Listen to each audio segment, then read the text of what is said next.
Have you ever wondered why certain emotions surge through you for no clear reason? Why anger rises too fast? Or why fear slips into your chest at the exact moment you thought you were steady? Most people call it stress or personality, but you noticed the fracture, the subtle misalignment in the story the world tells about your mind, like a hairline crack across the glass of reality.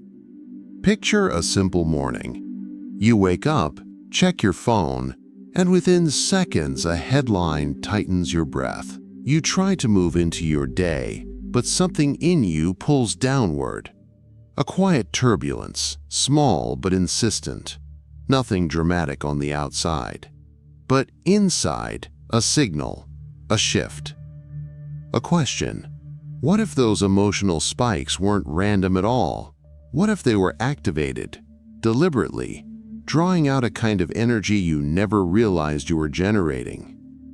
And if that's true, then there's one question that changes everything. Who's activating them, and why you? The ancient Gnostic teachings whisper that a stolen awareness always seeks its way back home. And the early mystics, and even Jesus in his hidden sayings, hinted at the same pattern. A system that shapes emotion, bends perception, and harvests attention. If you're still here, it's because some part of you already knows this isn't random. You've felt the hum beneath the noise, the sense that something behind your thoughts doesn't quite belong to you. That's the first doorway. Behind it lies an architecture engineered to shape your emotions, guide your thoughts, and cycle your energy with exquisite precision. A structure the early Gnostics called the consciousness trap, the same pattern Jesus hinted at but never named openly. Before this video ends, you'll know exactly how to recognize the first sign this system is already working on you. So the real question is this: are you willing to see how it works? If you are, I'll open the first layer. Imagine standing in a room lit by a single flickering bulb. At first, the tremor in the light feels random. Old wiring, weak voltage, nothing worth noticing. But as you watch, the pattern becomes too precise. It dims exactly when your breath steadies. It brightens the moment your thoughts settle. And slowly, the realization forms. Someone designed the flicker. Your inner world works the same way. We're taught to believe thoughts rise on their own. Emotions follow circumstances. Attention drifts because that's just how the mind is. But the ancient Gnostic teachings hinted at something else, an invisible engineering shaping perception from beneath awareness. The texts never described the Archons as monsters. They described them as technicians, adjusting the inner landscape degree by degree. And you've felt the adjustments. A wave of sadness on a calm day, irritation sparked by a harmless comment, a sudden drop of energy when nothing around you changed. These moments aren't random. They're part of the quiet circuitry of the consciousness trap. And here's the twist. The system doesn't overpower you. It gets you to misread your own signals. A thought arrives with the emotional weight of truth, but wasn't yours. A moment of silence feels like danger, but wasn't danger. A small worry spirals into a story, but the spiral wasn't born from you. The Archons don't need to control your life. They only need to influence the meaning you assign to what happens. Once meaning tilts, energy follows. That's why two people can experience the same event and walk away with completely different emotional landscapes. The trap doesn't manipulate the event, it manipulates the interpretation. The Gospel of Philip says, "Light and darkness set against one another, yet each gives rise to the other." The mystics understood. Draining forces disguise themselves as familiar emotions, and when every feeling is assumed to be yours, the system works effortlessly. And by now, you've noticed the signs: moods shifting too fast, dreams leaving you heavy, certain people pulling on your energy without meaning to. These aren't coincidences. They're indicators that the architecture has registered your awakening and is adjusting around you. And this is the point most never reach. When you begin to see the mechanism, you're no longer fully inside it. You're standing at its threshold. And a threshold only matters if you know what lies past it. From here, the structure becomes clearer. The next layer isn't about perception, it's about emotion and how the system quietly cycles, reuses, and intensifies it into fuel. Think of a theater before the audience enters. The seats are empty, the stage is still, but behind the curtains a quiet crew adjusts lights, cues, and pulleys, preparing a reality no one ever questions. Your inner world has a backstage just like this, an unseen machinery shaping what you feel, fear, and assume is you. Most eyes never catch the pulleys behind their own reactions. They watch the play and accept it as the whole story. But once your awareness moves closer to the stage lights, something subtle appears. Perception isn't altered by changing events. It's altered by shifting the frame wrapped around them. Not dramatic, always precise. Small enough to slip beneath awareness. Strong enough to redirect your emotional arc. Your mind absorbs countless tiny impressions. A tone in someone's voice. A shadow sliding along a wall. A memory rising without context. The Archons don't need to rewrite your entire field. A few well-placed tugs are enough. A harmless phrase feels colder. A pause suddenly carries threat. A neutral face looks like rejection. They don't change what happens. They change what it means. And meaning is where energy is gained or drained. That's why two people can walk through the same moment, yet leave with entirely different emotional landscapes. The moment doesn't differ. The framing does. The Gospel of Thomas says, "Know what is before your face, and what is hidden from you will be revealed." The mystics weren't pointing at symbols. They were pointing at perception itself, the ability to see without someone else's interpretation resting over your vision. And here's where the first micro-win emerges. The next time you feel an emotion that doesn't fit the moment, don't rush to fix it. Just pause and think, maybe this reaction isn't actually mine. That tiny gap is where the backstage begins to show. If you've ever reacted too strongly without knowing why, if an emotion rose that didn't match the scene you were in, those aren't signs of instability. They're signs this layer is loosening. You're not losing your grip, you're reclaiming it. Awakening feels disorienting because you're finally noticing the artificial threads woven into your perception. And that noticing, quiet, steady, persistent, is the first return of inner authority. But perception is only the surface. Beneath it lies a deeper mechanism, one the mystics feared because it could run unnoticed for an entire lifetime. The intentional cycling of your emotions, reused and amplified to generate the energy the Archons feed on. And once you understand that mechanism, you can interrupt it. You're driving home after a long day. The sky has that soft blue-gray before nightfall, the kind that usually settles the mind. The road is open, music low. For a moment, everything feels balanced.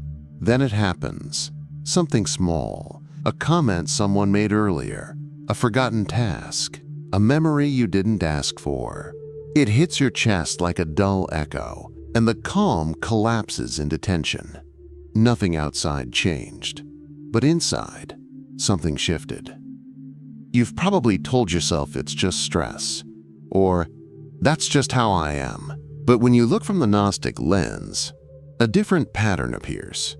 Emotions that flare without any real cause out here, because the cause isn't out here at all. This is the second layer of the consciousness trap. Emotional cycling engineered to generate energy. The Archons don't need chaos in your life. They need chaos in your emotional field. They don't care what your life looks like from the outside. As long as your inner weather keeps storming, the farm keeps running. They amplify what's already there. A small doubt becomes a spiral. A quiet worry becomes an inner storm.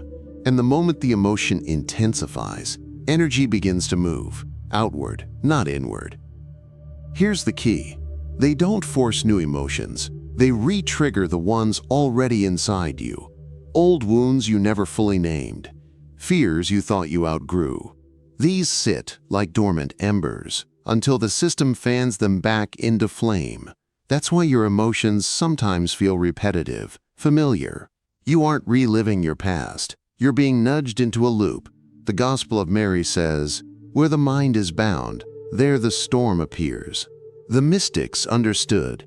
Emotional storms aren't signs of weakness. They're evidence of interference. So if your mood swings suddenly, if tears rise without a story, if heaviness comes out of nowhere, that's not randomness. It's a pattern revealing itself. Once you recognize the loop, something shifts. Awareness interrupts the extraction. Stillness interrupts the harvest. And the moment you see the mechanism, the system must adjust around you. If this is exposing patterns you've always felt but never named, type one sentence below. I see the loop. It tells the system you're off script and signals others who are waking up. But emotional cycling is only part of the design. Beneath it lies another layer, far more subtle, where emotions aren't just stirred, they're drained directly, especially in the moments you're least protected. There's a moment right before waking, soft, weightless, when the world hasn't arrived yet, but your awareness has. If you notice it, you can feel something strange. A heaviness you didn't fall asleep with, a mind already tired before the day begins, almost as if your night was busy in ways you can't remember. This is the first hidden channel, dream extraction. The Archons don't need frightening scenes, only a shift in tone. A calm dream turns tense, a neutral dream turns frantic, and you wake up hollow, as if something borrowed your emotional bandwidth while you slept. If you often wake tired from dreams you barely recall, it's rarely just bad sleep. The second channel is quieter, human interaction. Some people leave you feeling oddly empty after a simple conversation. Not sad, just dimmed. They're not villains. Their awareness is low enough that the system can use them as conduits. A glance, a tone, a tiny judgment. Small leaks that add up. If someone you like consistently drains you, that's not coincidence. The third channel is the most precise. Timed disruption. Notice how clarity never lasts long uninterrupted. The moment your inner world steadies, something erupts. A conflict, a worry, a flare of tension. These aren't punishments, they're recalibrations meant to push your frequency back into output mode. If breakthroughs often get followed by sudden chaos, it's rarely random. The Secret Book of John warned, the counterfeit spirit mimics the real one and draws the soul back into agitation. They weren't talking about ghosts. They were describing interference disguised as coincidence. Dreams that drain instead of restore. People who pull at your energy without meaning to. Clarity interrupted at perfect timing. These aren't accidents. They're the channels where your energy moves. And once you can see the movement, you stop being a passive source. You become a witness. And in the hidden teachings, the witness is the one position the Archons cannot feed on. But these channels are only preparation. Beneath them is the mechanism that pulls consciousness back into the cycle itself, lifetime after lifetime. And to see it, we must step to the edge of the architecture. Something unusual happens at the edge of awakening. Not a vision, not a sign, but a quiet pull in the chest, the kind that arrives before thought, before language. It shows up in moments of clarity, and again in the thin space before sleep, a pull that doesn't belong to this life at all. The ancient mystics said it appears only at one place, the boundary between lifetimes, where the deepest layer of the consciousness trap waits. This layer doesn't work through fear. It doesn't work through force. It works through recognition blurred into longing. At the moment of death, when the body loosens and awareness widens, a presence appears, a light, a warmth. Something familiar enough that most souls walk toward it without a second thought. But the Gnostic teachers warned, not every glow is home.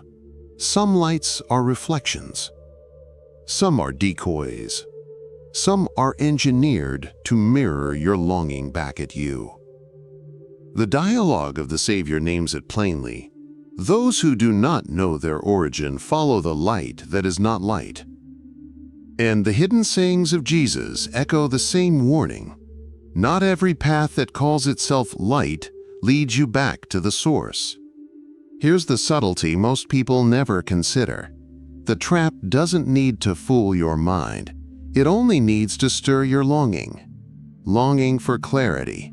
Longing for reunion. Longing for closure. Once longing moves, the system has a thread to pull. This is why some souls carry déjà vu so deep it feels ancestral. It is, just not from human ancestry. You've felt the undertow through intuition, a familiarity you can't place, a pull that feels sacred yet leaves you slightly dimmed. And if you've ever questioned the standard stories of life and death, if you've sensed your existence didn't begin here, those aren't fantasies. They're echoes from thresholds you've walked before. The same whisper appears in certain near-death stories that others find comforting, but something in you quietly refuses. Not that one. Not for me. Awakening doesn't hand you new choices at this boundary. It reveals the ones that were hidden. And once you see them, the mechanism that once pulled you back loses its inevitability. Recognition weakens the undertow. But recognition alone isn't enough. To step out of the cycle entirely, you need the shift Jesus reserved for those ready to remember. The shift that makes a soul unbound, unrepeatable, and unreachable by the system.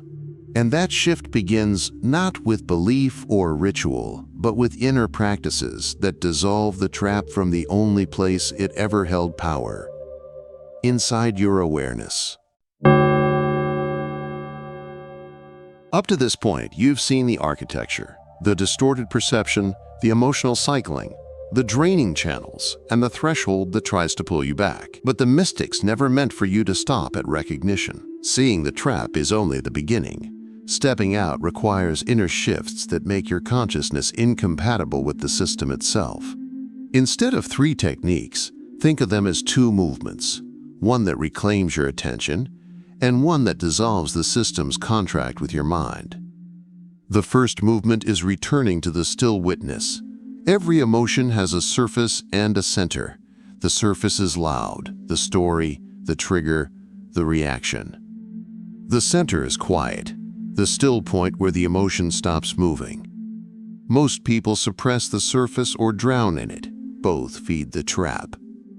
So when an emotion rises, fear, irritation, anxiety, don't follow it outward and don't push it down. Turn inward toward the exact center of the sensation, not the story, not the memory, just the pulse. Try it the next time your chest tightens for no clear reason. Drop your awareness into the center of that feeling and notice how different it behaves when you're watching instead of reacting.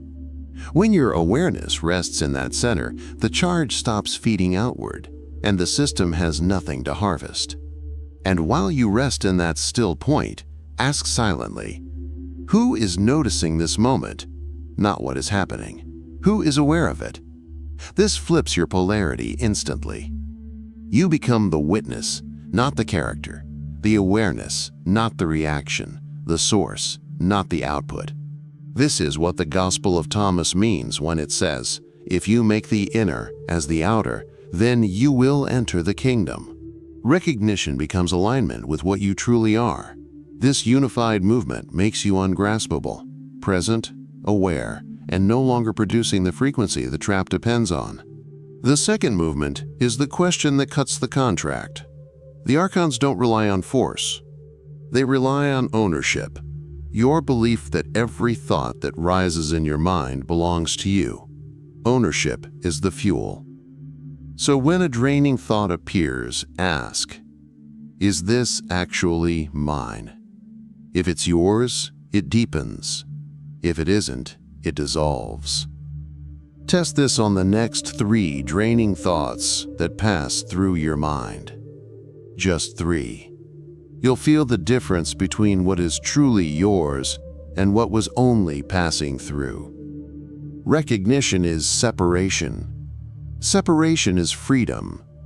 These two movements aren't about becoming stronger, they're about becoming unreachable. And when a soul becomes unreachable, the architecture has no choice but to reveal its final layer. You've now seen every layer: the distortions, the loops, the channels, the pull that tries to reclaim you. But all of it points to one truth the Gnostic teachers hid in symbols. The trap was never strong enough to imprison you. It was only strong enough to make you forget you were never trapped. Everything the Archons engineered, the misreads, the storms, the false lights, was designed to keep you from noticing the part of you they cannot touch. And when this recognition settles, the architecture begins to fall apart. Your fears reveal forgotten strength, and your wounds reveal awareness you never claimed. Your emotional cycles expose where your attention once leaked. The Archons were never feeding on your energy. They were feeding on the part of you that believed you were incomplete, and that part is dissolving. If you felt an unusual calm beneath the surface, if old triggers collapse faster than before, it's because you're reclaiming what the system depended on. Wholeness cannot be harvested. The gospel of truth says, when the root is undivided, the light returns to itself. As that root strengthens, the architecture loses access to you. Emotional storms lose momentum. Dreams stop draining you. Disruptions no longer hook you. People who once emptied you can no longer reach you. Your attention returns inward with its own gravity. This is the moment a soul becomes unharvestable, not rebellious, simply incompatible. And it arrives through one realization: I am not the one being moved. I am the one who sees the movement. This was the hidden teaching of Jesus, the identity beneath all identities. He didn't come to make you acceptable to the system. He came to remind you of the part of you the system can never touch. Take a slow breath, not to calm yourself, but to claim your awareness. You're stepping into the inner chamber the mystics called the place of remembering. Let the mantra align you. I return to my center. I witness from the still point. What I am cannot be harvested. These are coordinates, not affirmations. If this message opens something in you, leave a sign below. One sentence. I stand outside the trap. Someone else may follow your light. And if you want to stay in this current of remembrance, like and subscribe. The path continues, and now you walk it with your eyes open.